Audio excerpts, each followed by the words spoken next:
everyone, this is part 2 of my video on representation. This is for EDUCAS A-Level Film Studies. Now we're going to be looking at some stereotypes to do specifically with gender. And before we get started, I just want to point out now that these are not my own personal beliefs on the way that men and women are. All I am doing is merely hopefully pointing out the way that men and women are often represented in films.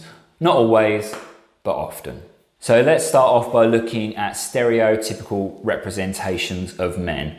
So the first stereotype is that men are often represented as being physically strong, good at fighting. They're often quite aggressive characters and they will use violence to solve their problems. They're also often represented as being quite brave and courageous. So even though the odds might be against them, or it might be very dangerous to do the thing that they're doing, they will often do it because it's the right thing to do. It's quite common in films to see representation of men as being quite powerful. So not just in terms of maybe physical strength, but also they might have a very high status in society. They might be in a position of authority. For example, they could be the head of a really big company, they might be incredibly wealthy, they might even be a world leader. They're often being represented as good and just leaders, thereby giving the message that actually a patriarchal society is one that's good for everybody.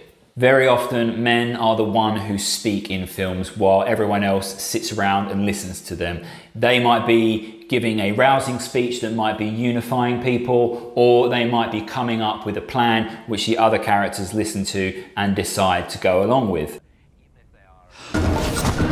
Take car, go to Mum's, kill Phil, sorry, grab Liz, go to the Winchester, have a nice cold pint, and wait for all this to blow over. How's that for a slice of fried gold? Yeah, boy! In addition to being the one who speaks, men are also often the one who look, and that ties in to Laura Mulvey's male gaze theory. So very often when we see a male character, it might be followed by an eye-line match where we see what they see. And what they often see, according to Laura Mulvey, is a woman who has been stylized for erotic contemplation. Men are commonly represented as lacking in emotion. If they do have an emotion, it will be anger, aggression, but other emotions like being tender or crying, for example, showing sensitivity and compassion, those are seen as maybe a bit of a waste of time, and male characters don't often show any interest in exhibiting them emotions. Stop it now! Stop the crying! Crying stops now, you don't cry! Real men don't cry! And in terms of, men as fathers and showing emotion in that way, they'll show their love to their wives and their children by being the breadwinner.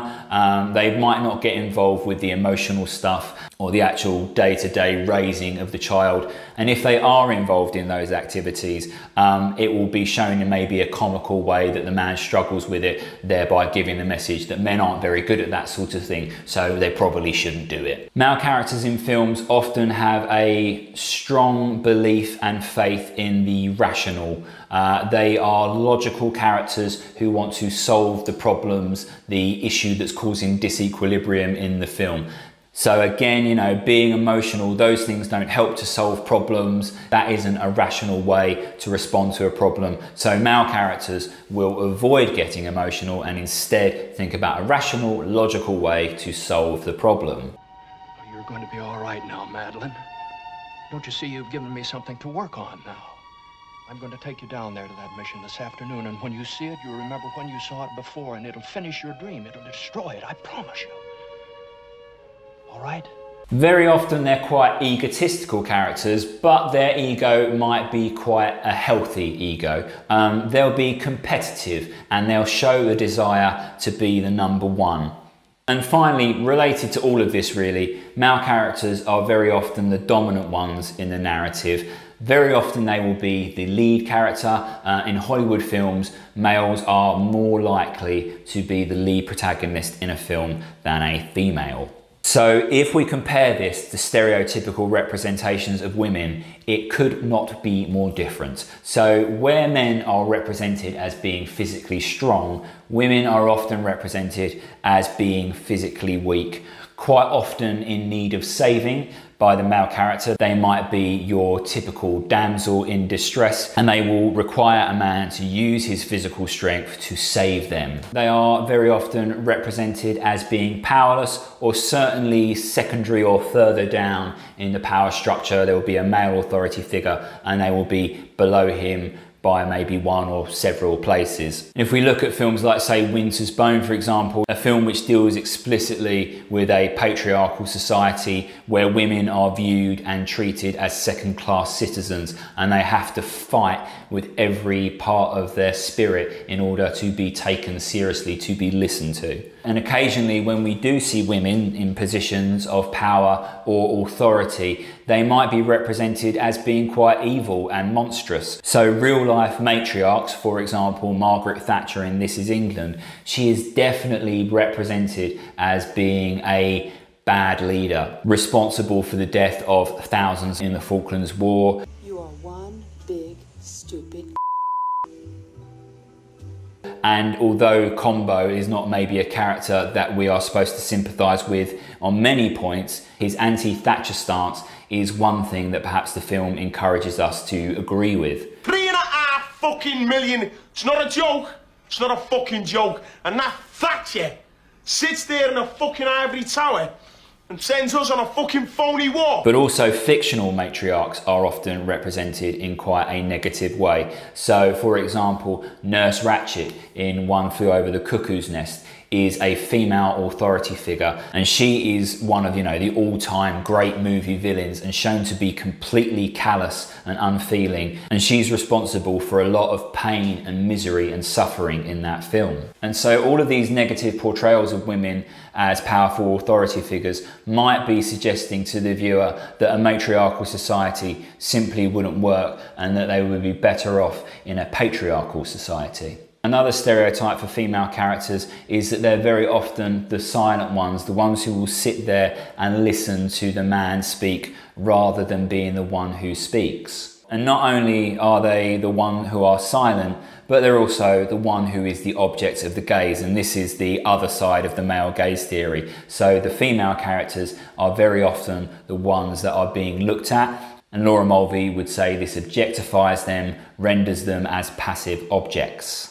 And because they're silent and because they are the passive object of the gaze, this contributes to the fact that they're being represented as the submissive characters. So when the male character suggests that something be done, they will often go along with what he is telling them to do. I can't rely on. Say, kiss me. Kiss me. And even in instances where they might initially voice concerns about what the male character is going to do and say that they don't think it's a good idea, eventually they will submit to his will and do as he says. I got a bad feeling, Llewellyn. Well, I got a good one, so that ought to even out. So you gotta quit your worrying so much. Mama's gonna raise hell. Female characters are often represented as being very emotional characters, so it isn't unusual for them to be the ones who cry in films or perhaps scream in terror. They might break down emotionally. They may also show a very caring and a compassionate side. They may be cast as a maternal figure in the film, showing tenderness, love and warmth to a child, for example, and they're often represented as being very good at doing that. They're also represented as sometimes being irrational or hysterical characters. They might believe in things that other characters think are nonsense or a waste of time, and when they are talking to other characters about what they've seen or what they believe, they'll quite often be dismissed out of hand. And lastly, it's still the case that a female character will very often be in the secondary role in films. And whilst it's getting better in Hollywood films, for example, and we're seeing more female protagonists now than we would have done a couple of years ago, it's still the case that you are less likely to have a female in a leading role in a Hollywood film than you are a man. And just anecdotally, I think it's worth pointing out, if you look at two specific genres, one that often has a male protagonist, the action film genre, and then one that often has a female protagonist, the horror film genre, it's quite interesting in the way that men and women are represented in those two genres. So in terms of their similarity, in both action and horror films, your lead protagonist will often go through a pretty horrific event. They might have to kill people in order to survive. They might have gone through a great deal of physical and emotional distress throughout the course of the story. But if you look at the end of an action film with a male character, quite often after they've killed all of these people and gone through this horrible thing, they seem to be quite all right with it. They'll be having a nice romantic kiss at the end with their wife, or they'll be, having an emotional embrace with perhaps their daughter. They might even make some sort of wisecrack at the end, and they'll kind of be smiling and going off into the sunset at the end of the film, very happy with what they've just done. Now, if you compare that to the female protagonist of a horror film, same thing, gone through a terrible life event, had to kill maybe people in order to survive, to get through this terrifying ordeal. At the end of that film, she might be screaming and be completely hysterical and catatonic with what she's just gone through. She might be vomiting and left completely insane by the end of the film. And so, what these two genres might be implying in their representations of men and women is that men are able to handle very stressful situations very well, whereas women are completely incapable of handling any stress whatsoever. So if there is a big problem in our society, we're much better off leaving it to men than we are to women. And so I'm going to just again remind you, these are not my own personal beliefs. I'm just talking about the way that men and women are represented in films. These stereotypes are not present in every single film that you watch. And these ways of looking at gender are actually quite antiquated and out of date now. But I think it is useful to be aware of these stereotypes to do with gender and to consider whether or not they apply to the films that you're studying. And perhaps as I was going through those gender stereotypes, you may have noticed that the qualities were actually binary oppositions of each other. So where men are physically strong, women are physically weak. Where they are the lead character, females are the second character. Where men are rational, women are irrational. And if you're interested in this idea about gender and binary oppositions, then I recommend that you check out Judith Butler's book, Gender Trouble. And she says the way that society depicts gender as a binary opposition has got to go. It's a complete fallacy, it's a social construct, and she urges the reader to go out and make gender trouble. And so now that we've established some of these stereotypes to do with gender, and say you do spot some of them in the films that you are studying, you should then be asking yourselves, do these films represent those stereotypical qualities as being positive or negative? Is it a good thing for a man to exhibit these stereotypical qualities, or is it a bad thing? Same with female. Is it good or is it bad if they're exhibiting these stereotypical traditional gender qualities? So let's just take a couple of examples. Say we do see a male character on screen and they are represented in that stereotypically aggressive, violent way, and they might be using violence to solve problems. Has that been represented as a good thing? So quite often, if you look at something like, say, a superhero film, the end of the film will very often culminate in a physical fight between the male superhero and the male villain, and the male superhero will use violence, will use physical power in order to defeat the villain, and it's shown as being a good thing because they're restoring order and a sense of balance and peace to the world again, and it thereby represents masculine aggression as a good thing. Or maybe look at a film like Pulp Fiction, and this might be debatable, but some would argue that the violent men in that film are being represented as being quite cool. So again, that's quite a positive depiction of male violence and aggression. Or conversely, is it a film which shows masculine aggression as being harmful and a negative thing? So it could be, for example, Combo's violent attack at the end of This Is England. We are clearly being positioned to see his violence, his aggression, as being a bad thing. Another film like City of God, it's a film which features its fair share of stereotypical violent men, men who kill. In fact, it's a film which intrinsically links masculinity with violence. At one point, the character, Steak and Fries, says, "I've robbed, I've killed, I'm a man. I've killed, ergo, I am a man." But then later in the film, it replays that piece of dialogue as voiceover with a shot of the dead body of Steak and Fries. And clearly the film is saying that this quality that men seem to pride themselves on being, you know, violent, being killers, this isn't a good thing. It can only end in one way, and that's in the death of many people.